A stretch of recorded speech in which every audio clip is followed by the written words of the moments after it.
A ver. Ya. Entonces, ya comenzamos lo que era sistema endocrino.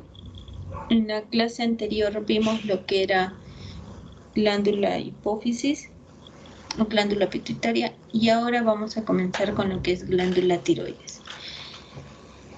La glándula tiroides la encontramos ubicada en la parte anterior del cuello, por delante de la laringe.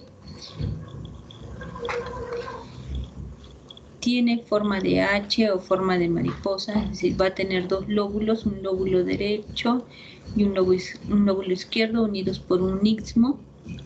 Ahora, en este istmo puede haber algunas veces, en el 30% de las personas, una prolongación hacia la parte superior, que es el lóbulo piramidal. Va a estar rodeando acá el cartílago de la laringe, entonces tiene un poco de forma de C.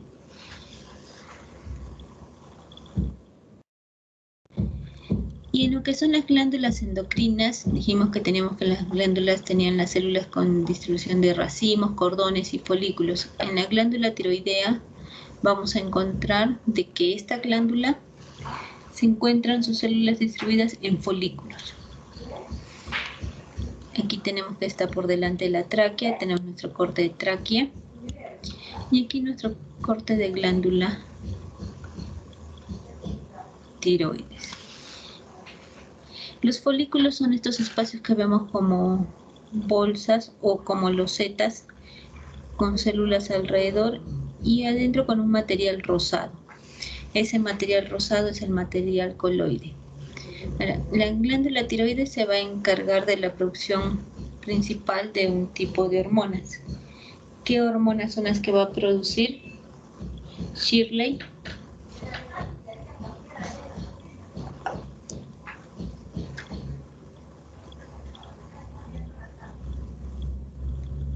Sí, doctora, ¿podría repetir? Es que mi internet está muy entrecortado.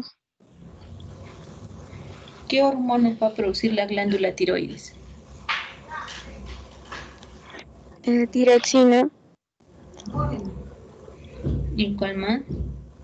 y trillofina, creo. Trillo, no me acuerdo. Triiodotironina. Se produce hormonas tiroideas. Pero la producción de estas tiroideas, ¿qué sustancia va a requerir?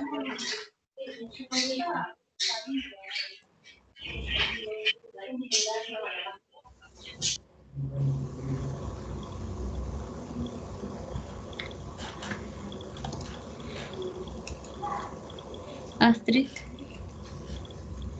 para la producción de las hormonas tiroideas, ¿qué sustancia requiere?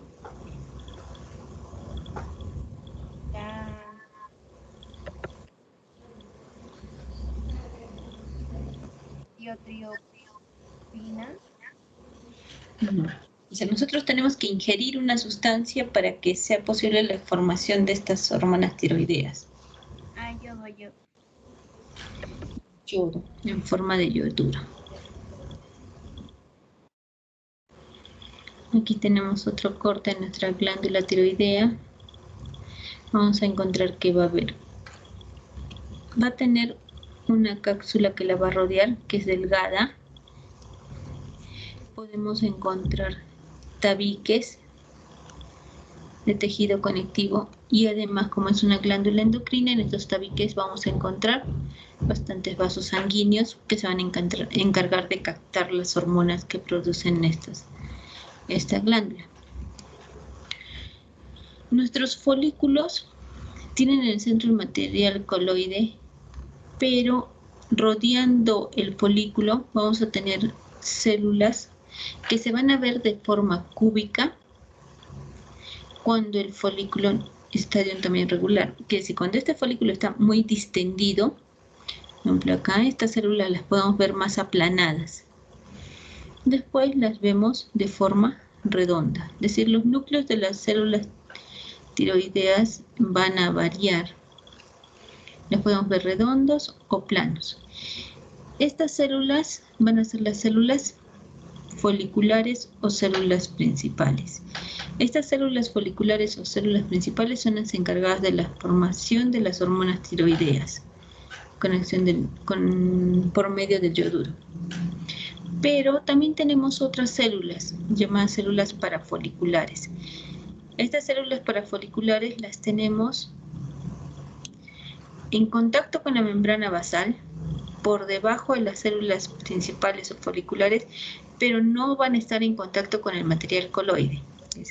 Las células principales sí están en contacto con el material coloide y también están en contacto con la membrana basal. Pero las células parafoliculares, que son células un poco más agrandadas, las vamos a tener cubiertas por las células principales y en contacto con la membrana basal, como que estuvieran cubiertas por una alfombra, por decirlo así. Estas células se van a encargar de producir una hormona en particular. ¿Cómo se va a llamar esa hormona, Fiorella?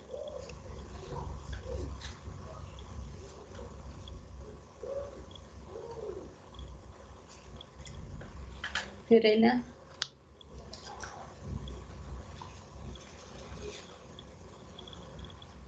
No sabría, doctora. Ya. Fabricio. La calcitonina. La calcitonina. ¿Y la calcitonina qué función va a tener? Disminuye el nivel de calcio en sangre. Ya, muy bien. Anthony, ¿y las hormonas tiroideas qué función tienen?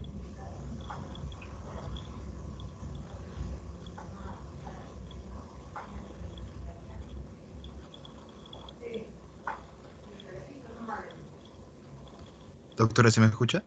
Ahora sí. Ya. La tiroides produce calor, actúa favoreciendo el crecimiento y desarrollo del organismo, metabolismo del colesterol y absorción de carbohidratos en el intestino. Ya. Entonces va a estimular también al cuerpo, ¿no? Un poco similar también a las catecolaminas, porque el exceso de hormonas tiroideas va también a producir un aumento de la frecuencia cardíaca. Ahora, si tenemos una alteración en las hormonas tiroideas, quiere decir, tenemos pocas hormonas tiroideas o poca producción de las mismas, ¿qué patología vamos a tener, Astrid?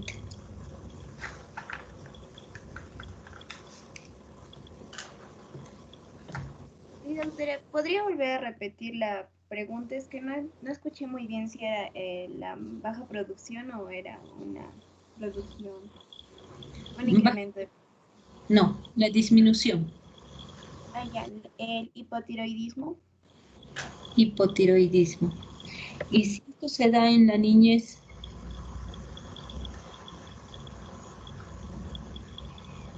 Ah, el cretinismo. el cretinismo. Entonces, como hay hipotiroidismo congénito en niños que nacen ya con déficit de la producción de hormonas tiroideas, se hace análisis ya desde en los recién nacidos. ¿Por qué? Porque los niños cretinos o el cretinismo van a tener un retardo mental que puede ser moderado más. Ahora, las hormonas tiroideas también vamos a tener déficit de estas, pero por falta de aporte. Hemos dicho que necesitamos yodo para que se produzcan las hormonas tiroideas, para que, aparte del estímulo de las órdenes que vienen desde la hipófisis. Entonces, si no ingerimos yodo, ¿qué patología se va a dar en la glándula tiroides? Marjorie.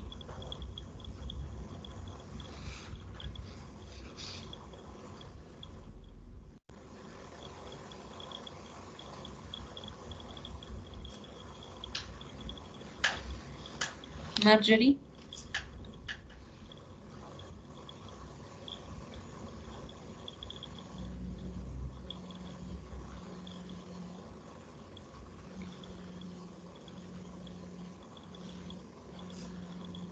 Marjorie.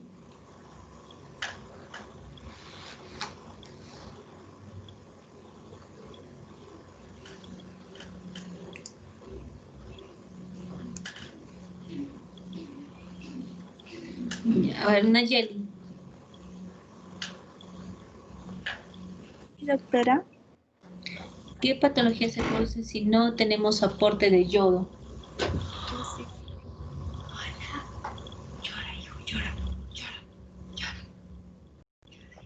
bocio, doctora. El bocio.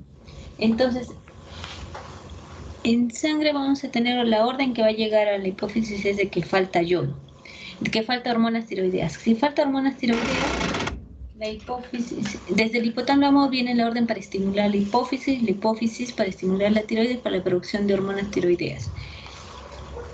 Todo muy bien, llega la orden, pero no hay yodo para la formación de las hormonas. Entonces, el material coloide que se produce para que ahí se dé el intercambio con el yodo y la formación de las hormonas va a aumentar. Estos folículos se van a distender. Pero si aquí lo vemos como si fuera, se puede decir, como una moneda, los vamos a ver luego del tamaño de una naranja. Quiere decir que el diámetro de estos folículos tiroideos va a ser mucho más grande y esto también va a hacer que la glándula tiroidea aumente de tamaño. Nosotros en una glándula tiroidea normal no la llegamos a visualizar. O sea, está en la parte anterior del cuello, pero no la visualizamos. Su tamaño es pequeño, relativamente, se puede confundir un poco con el tejido conectivo y adiposo del cuello, pero no la llegamos a visualizar, a menos que ésta crezca de tamaño. Y cuando hay el bocio, vamos a notar que sobresale. Podemos notar la glándula tiroidea a simple vista.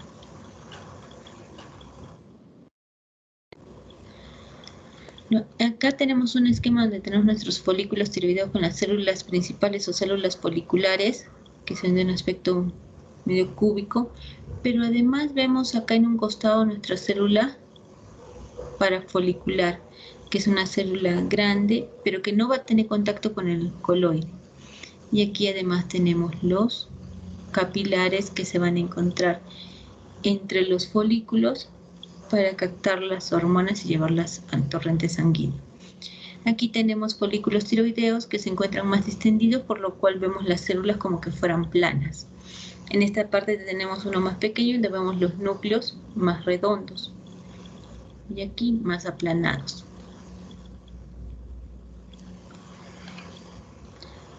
Aquí tenemos nuestras células principales y aquí tenemos una célula parafolicular con un núcleo redondo.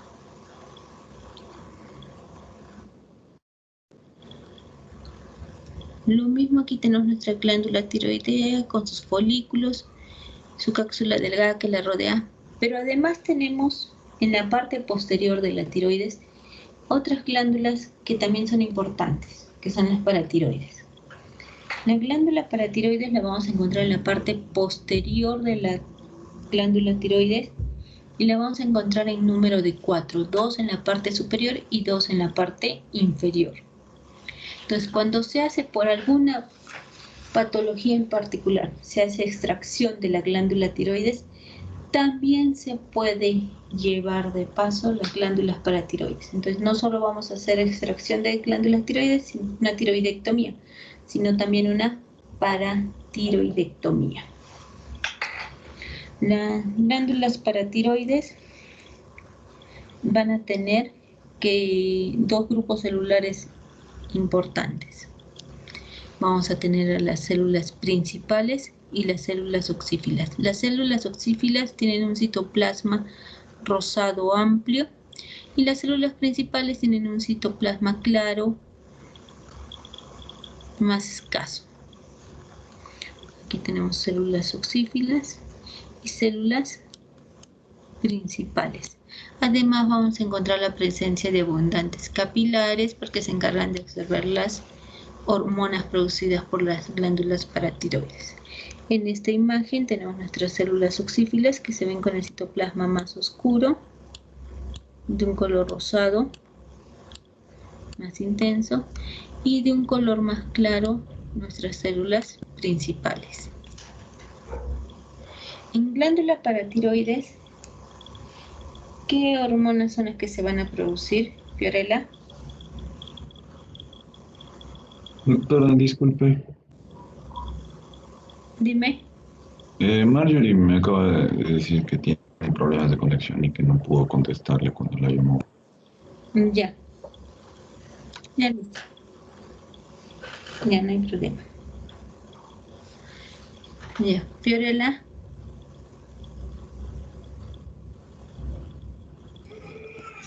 Para tu hormona, Ya, bien.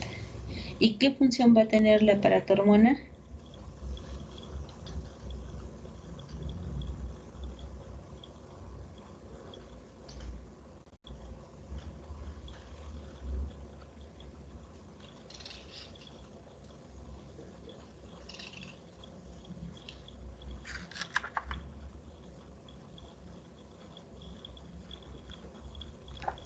Tenemos que en la glándula tiroides tenemos las células parafoliculares que se encargaban de producir calcitonina. Tu compañero ya nos dijo que la calcitonina se encargaba de disminuir el calcio en la sangre. En la glándula paratiroides tenemos la paratormona u hormona paratiroidea. Esta se va a encargar del opuesto. ¿Cuál sería el opuesto? regulan el nivel de calcio y de fósforo en la sangre. Ya, pero ¿cómo es así que lo regulan? La calcitonina disminuye el nivel de calcio. Entonces la paratormona Aumenta. aumenta el nivel de calcio en la sangre. Ahora, ¿y si aumenta el nivel de calcio, el nivel de fósforo?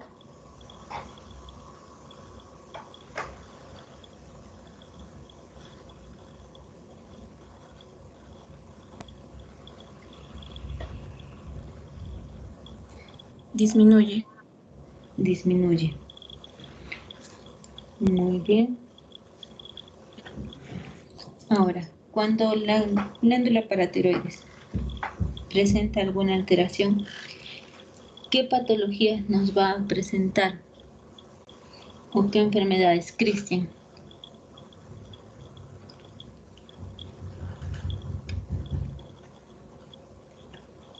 La enfermedad de von Recklinghausen. Ya. ¿Y este en qué caso es? ¿En exceso o en déficit?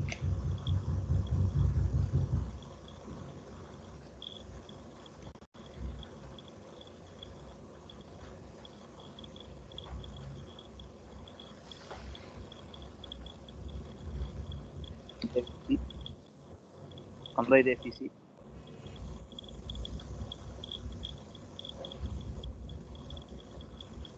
No escucho. Ya. A ver.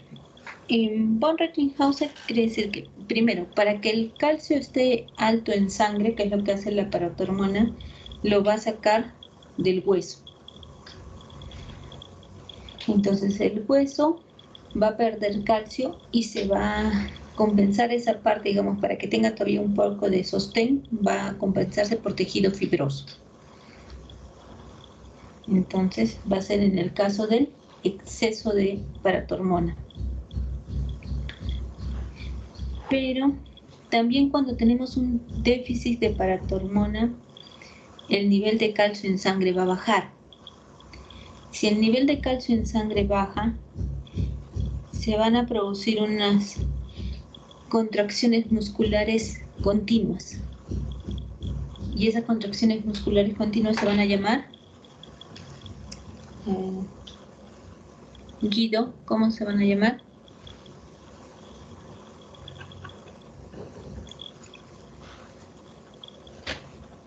Guido.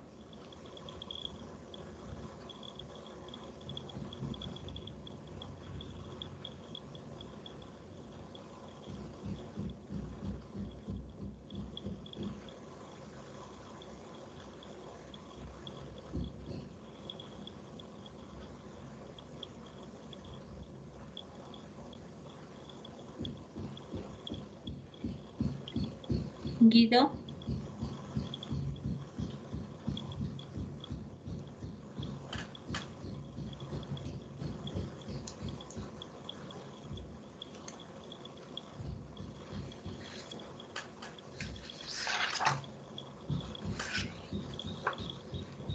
Jesús. Sí, doctora. Ya. ¿Cómo se va a llamar la enfermedad que se da cuando hay disminución del calcio en sangre?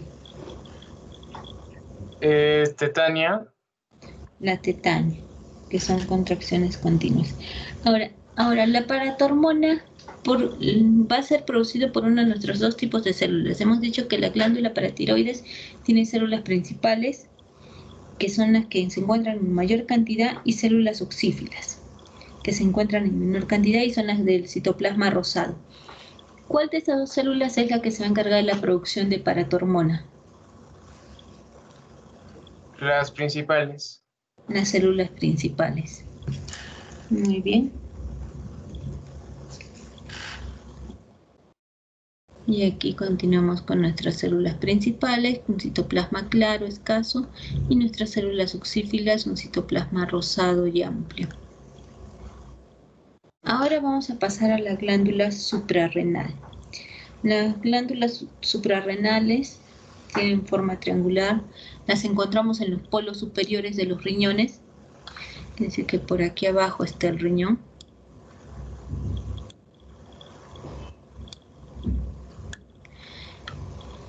Entonces vamos a tener una derecha y una izquierda.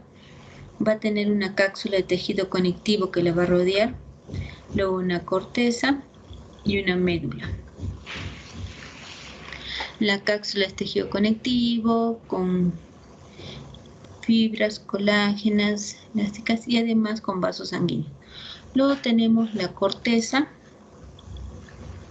y luego la médula. Desde aquí.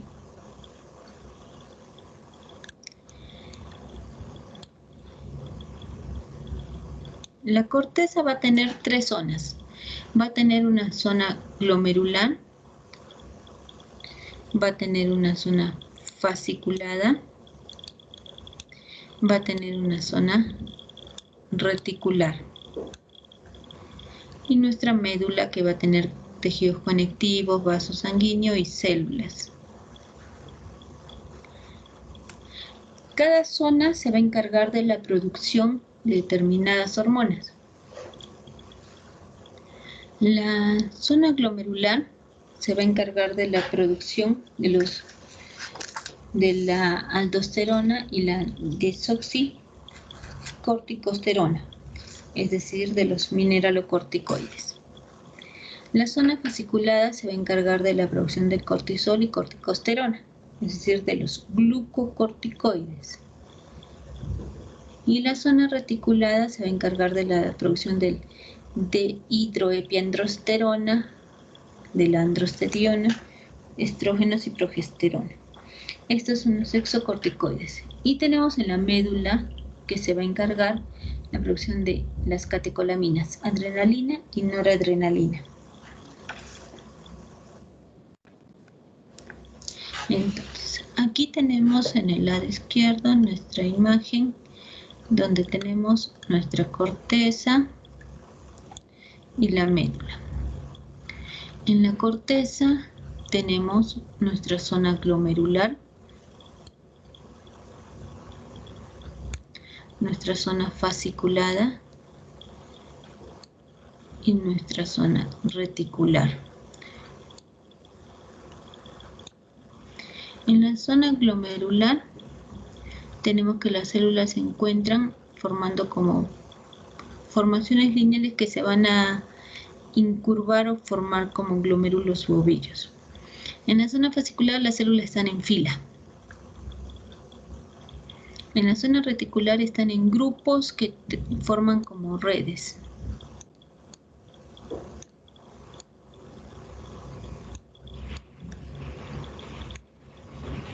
Y luego viene la médula. Entonces aquí tenemos un corte histológico de lo que es la glándula suprarrenal, la cápsula, la corteza y hacia la médula.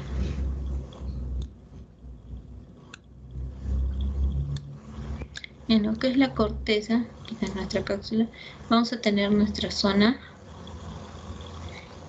glomerular. Hemos dicho que son filas de células que luego se van a encorvar o se van a como tratar de enrollar.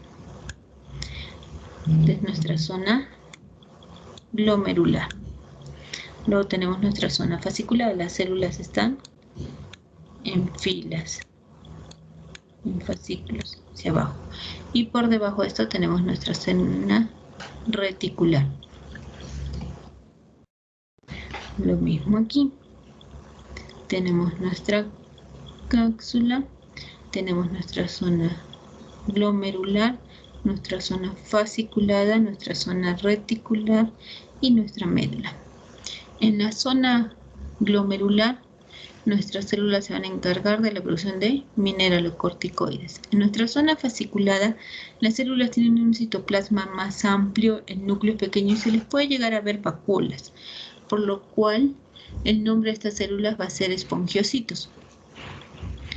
En la zona reticular, y estos espongiocitos se encargan de la producción de glucocorticoides. En la zona reticular, nuestras células tienen un citoplasma más coloreado, un color más rosado, el citoplasma también es más escaso, pero aquí nuestras células se van a encargar de la producción de sexocorticoides. Y luego tenemos la médula con abundantes vasos sanguíneos y células que se van a encargar de la producción de catecolaminas. A nivel de la médula tenemos las células nuestras células cromafínicas que se van a encargar de la producción de las catecolaminas. Y vamos a tener también neuronas preganglionares. La médula va a derivar del neuroectodermo, por eso es que tenemos nuestras células cromafines que producen las catecolaminas y presencia de neuronas preganglionares.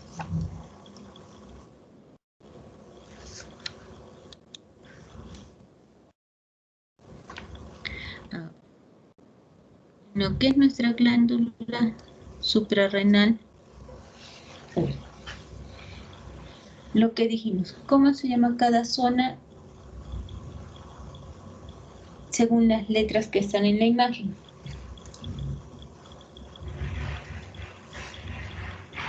Fares.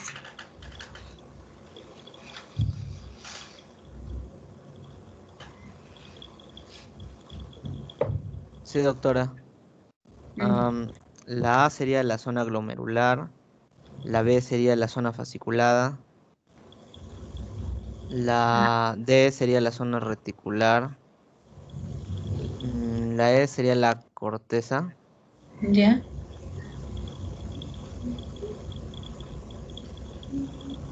Entonces, la C es la zona reticular y la D es la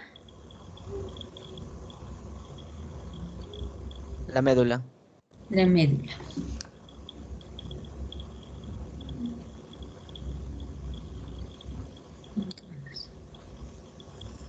Y vamos a tener corteza, médula, aquí arriba la cápsula, la zona glomerular, fasciculada, reticular, la médula. Y ahora, en la zona fasciculada nuestras células son los espongiocitos. En la zona de la médula, nuestras células cromafines también se les va a llamar feocromocitos. En la zona fasciculada tenemos espongiocitos y en la médula tenemos feocromocitos.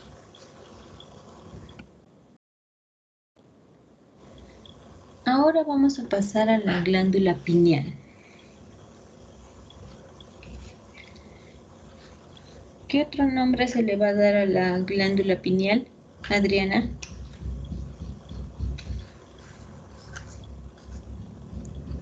Sí, doctora. Ya. ¿Y dónde la vamos a encontrar? En el techo del tercer ventrículo. Muy bien, en el techo del tercer ventrículo. Las células de la glándula pineal van a ser los pinealocitos. Vamos a tener que es una glándula que está rodeada también por una cápsula de tejido conectivo delgada.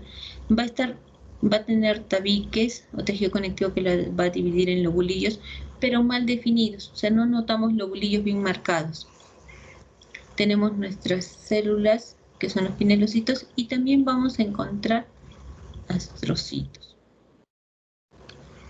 Tenemos nuestros pinelocitos que tienen un núcleo redondo y tenemos nuestros astrocitos rodeando. Ahora, las hormonas que va a producir la glándula pineal, ¿qué hormonas son, Grace?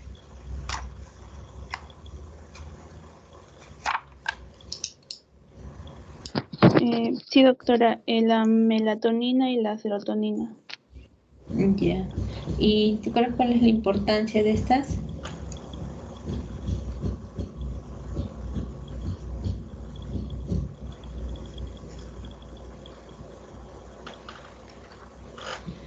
¿La melatonina en qué va a ayudar?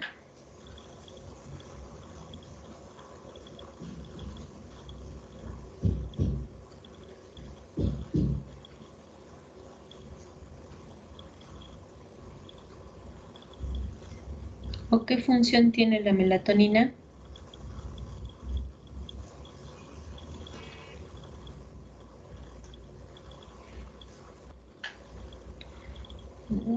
Christopher, ¿qué función tiene la melatonina?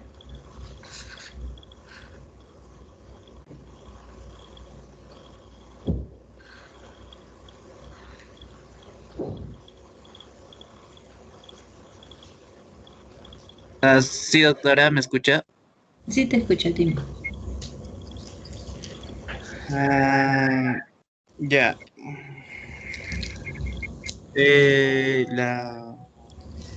La melatonina, ¿no? Sí. Regula los ritmos cardíacos.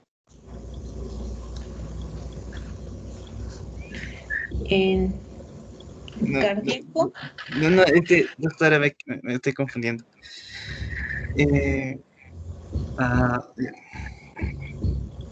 Es una concentradora de pigmento en los anfibios. Ya. Y se ayuda a regulación de algunos ritmos, pero no es cardíaco, es ritmo, ¿no? Oh, sí, doctora, me equivoqué. Sí, ¿cómo se llama ese ritmo? Que se influencia por la luz y la oscuridad. Circadiano. El ritmo circadiano. Bien. ¿Y la serotonina?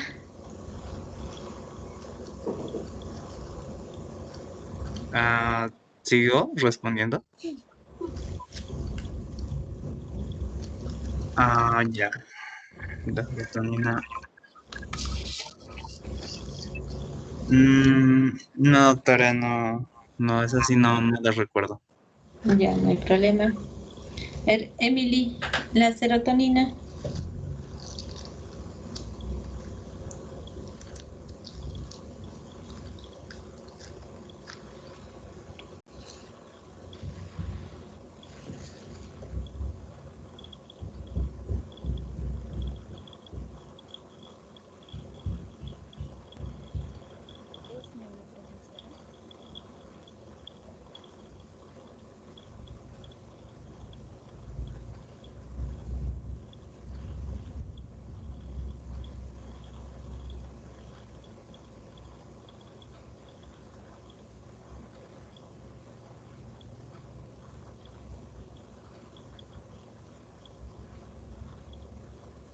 Emily.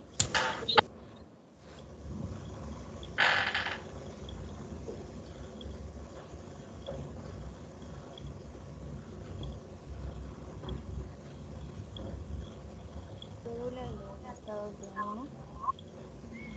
A ver, ¿puedes repetir un poquito más fuerte? Casi no te escuché. Regula los estados de ánimo. Regula el estado de ánimo. Entonces se relaciona más con la felicidad, ¿no? Y la tristeza. Listo. Ahora pasamos a una glándula muy conocida por ustedes, el páncreas. En el sistema endocrino vamos a ver lo que es la porción endocrina del páncreas, que son los islotes de Langerhans.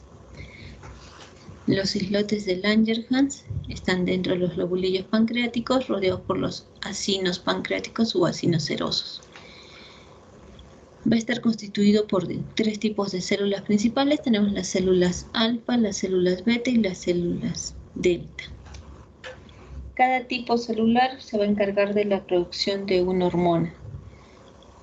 ¿Qué hormonas va a producir, Pierre? Buenas tardes, doctora. Buenas tardes.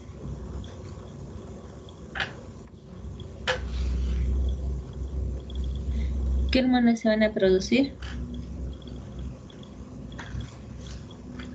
Doctora, creo que son las... o sea, claro, son dos alfa, ¿no? Ya, a ver, las células alfa, ¿qué hormona producen? Hormona de crecimiento. Prolactina. No, alfa no de hipófisis, estamos en páncreas. Pero, ¿puede repetir, doctora? Recién he salido de la reunión. A ver, ¿puedes repetir? ¿No te escuché bien? Sí, doctora, es que se salió de la reunión. Ya, estamos en lo que es páncreas. Páncreas ya la sí. vimos antes. Sí. Glucagón. Ya, entonces las células alfa van a producir el glucagón. ¿Y qué función tiene el glucagón?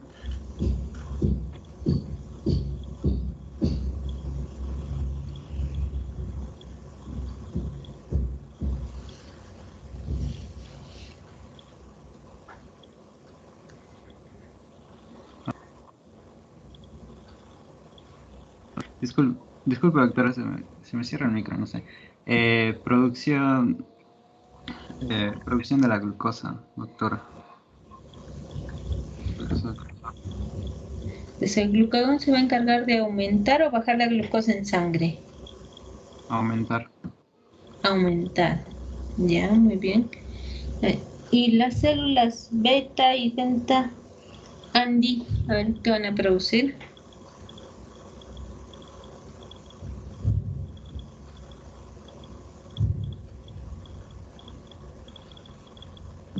Producen la insulina. Ya, las células beta van a producir la insulina. Y la insulina tiene función de Disminuir la glucosa en la sangre. disminuye la glucosa en sangre. Y las células delta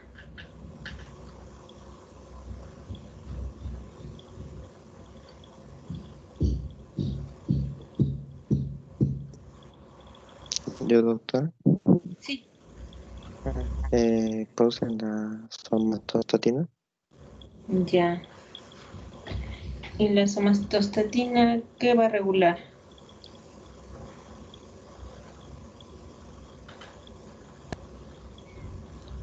Porque la somatostatina es más como una hormona controladora. Va a controlar la secreción de otras hormonas. La producción y liberación de insulina. ¿Ya? ¿De cuál más?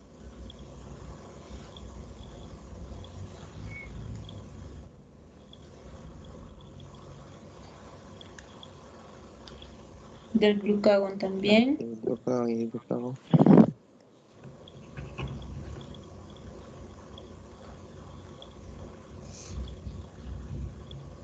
Y de la gastrina también, por ejemplo. Acá tenemos ya una imagen de un corte histológico de páncreas. Vamos a tener un lobulillo pancreático. Tenemos tabique.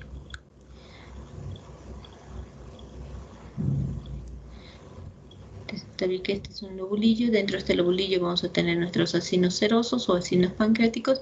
Y acá en el centro tenemos el islote de Langerhans, donde vamos a tener nuestras células alfa, beta y delta, y además abundantes capilares que se encargan de recibir las secreciones de estas células o de recibir las hormonas para que vayan a las demás órganos. En esta otra imagen tenemos también nuestros acinos serosos o acinos pancreáticos, y en el centro tenemos nuestro islote de Langerhans. Ahora, algo que nos falta ver es las patologías que se producen por las alteraciones de estas hormonas en lo que es glándula suprarrenal. A ver, dijimos que en glándula suprarrenal tenemos la corteza que se divide en 3 zonas y la médula. La corteza se va a dividir en la zona glomerular, en la zona fasciculada y la zona reticulada. Ahora, la zona glomerular se va a encargar de producir aldosterona y desoxicorticosterona, los mineralocorticoides. Los mineralocorticoides, ¿qué función van a tener? Vale, no. Aarón.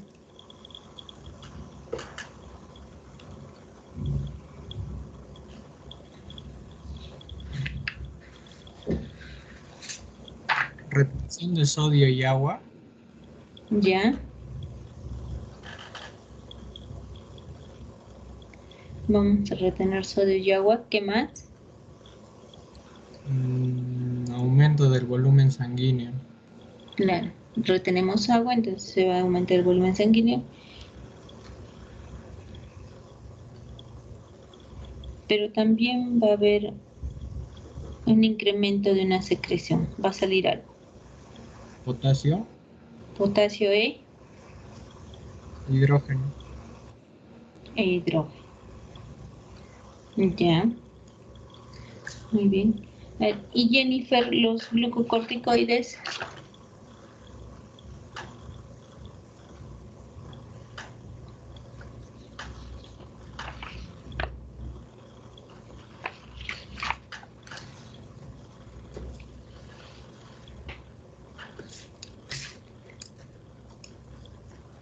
Jennifer.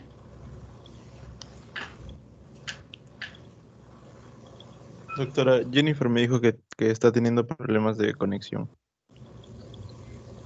Ya.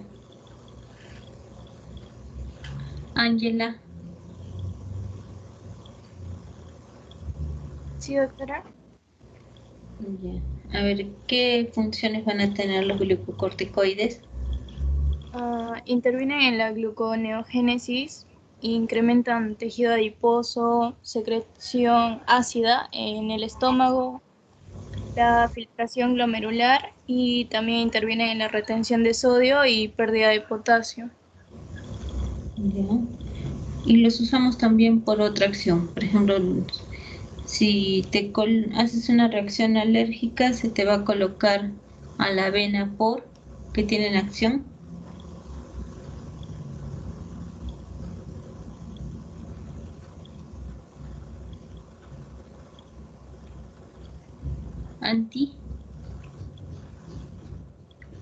Alérgica. Ahora, en enfermedades autoinmunes.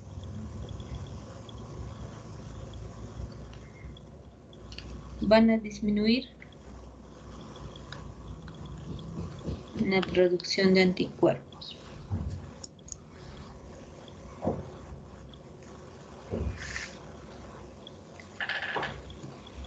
Camila, ¿y los sexocorticoides?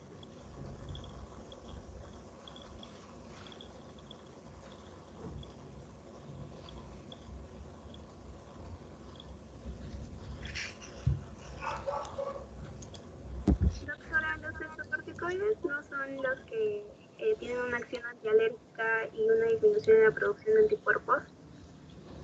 No, los sexocorticoides no.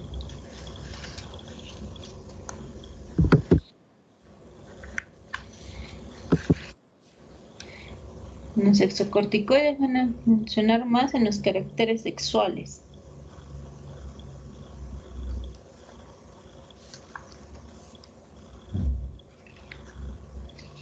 Los glucocorticoides, un ejemplo de glucocorticoides tenemos que usamos en, digamos, en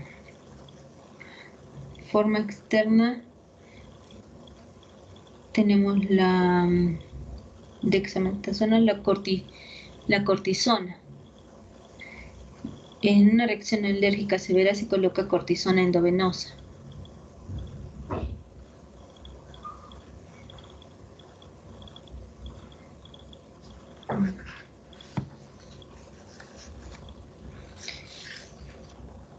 Otros corticoides que se van a usar en forma enteral o parenteral para manejar, por ejemplo, en pacientes que tienen enfermedades autoinmunes, se usa, por ejemplo, la prednisona o la metilprednisolona en vía oral para disminuir la respuesta autoinmune y que el cuerpo no se ataque.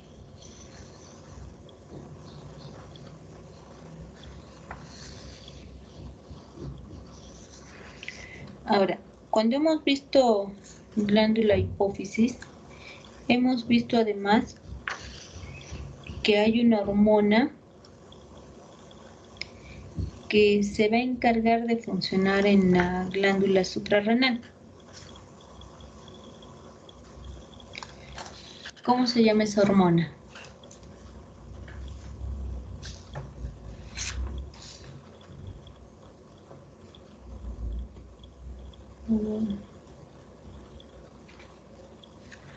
Luciana.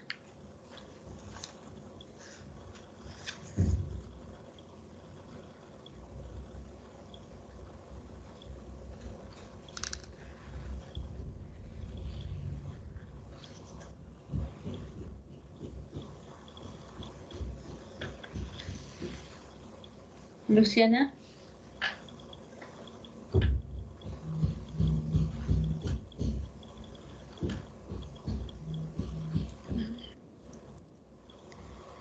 Ya. Estoy escribiendo, doctora, en el chat. Sí. Escribe, Luciana. ¿Cómo se llama esa hormona?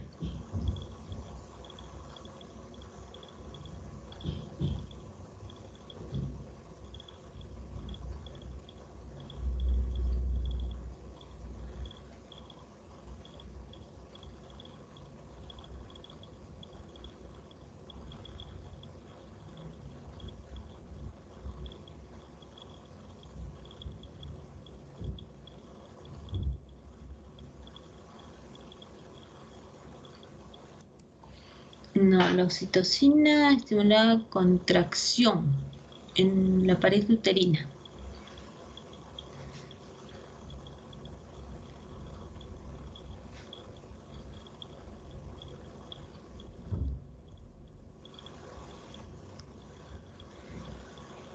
Es una glándula producida por la adenohipófisis.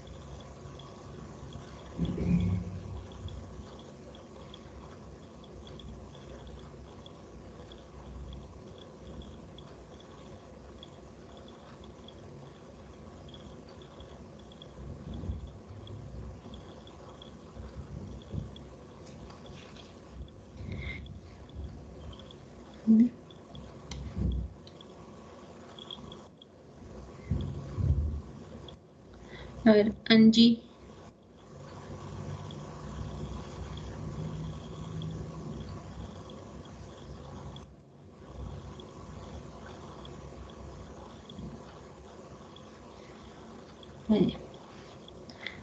Ya, la ACTH o adrenocorticotropina. ¿Y qué función tiene la ACTH, Luciana? Ya.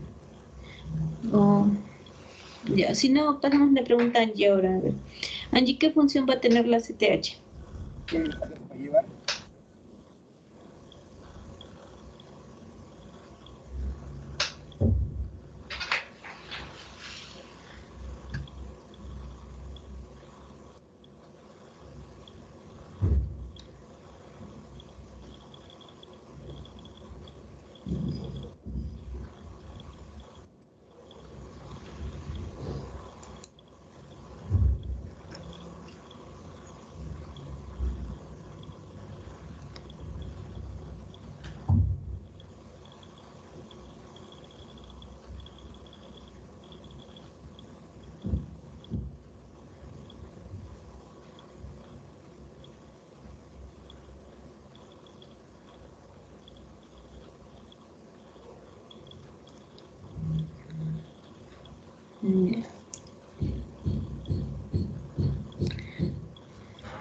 Entonces, si la ACTH va a estimular la producción de glucocorticoides, ¿en qué parte de la glándula suprarrenal va a hacer efecto? ¿Dónde va a ir su función?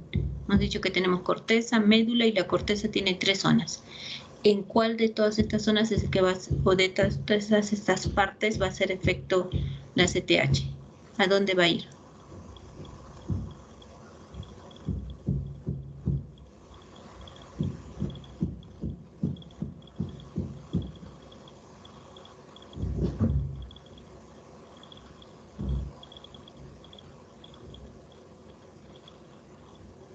La zona fasciculada.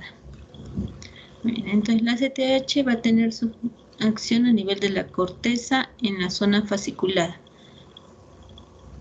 simulando los espongiocitos para la producción de glucocorticoides. Muy bien.